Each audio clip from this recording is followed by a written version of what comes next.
was a cool day in March 18th. Turned warmer later in the day, and nothing unusual. It was just a normal day at school. The shop teacher had been repairing a sander, and when he flipped the switch, survivors say they saw a spark. When I came to, my first thought was I knew it was an explosion of some type. No more ceiling, no more walls out there, and then it all went dark.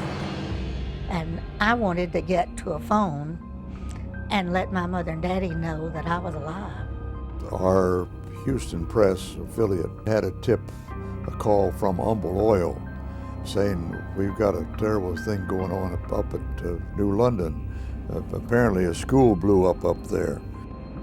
On March 18, 1937, at 3:17 in the afternoon, the main building on the New London, Texas school campus was almost completely destroyed by a gas explosion that killed at least 295 students and teachers.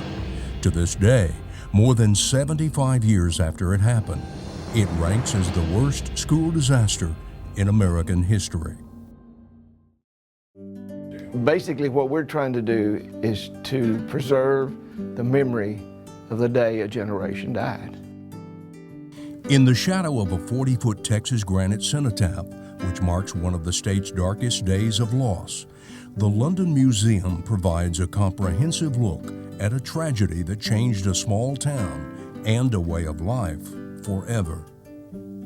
Housed in a building that for decades was the site of the popular Mechanico's High School drugstore, the London Museum today maintains a portion of that classic old soda fountain and serves meals for guests and visitors.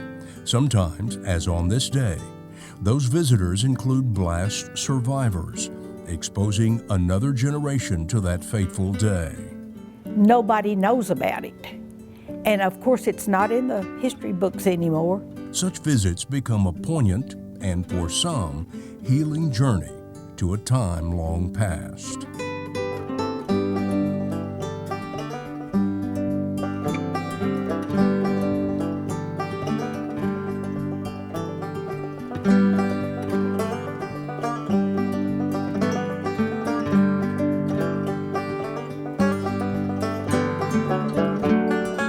Keepsakes of a disaster almost too much to comprehend bring both closure and remembrances of a terrible day of trauma and grief, a day that few were willing to even discuss for so long. It didn't hurt if they didn't talk about it. They knew it was going to hurt if they talked about what happened to their kids. A scale model of the original school building includes a pull-out display showing where odorless natural gas had accumulated as a result of an undetected leak. The gas had been used to heat the school.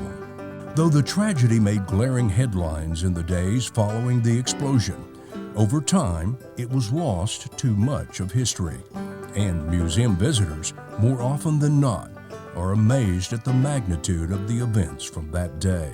It's a story that they did not know the scope of what happened here, and I think the museum has brought it to them.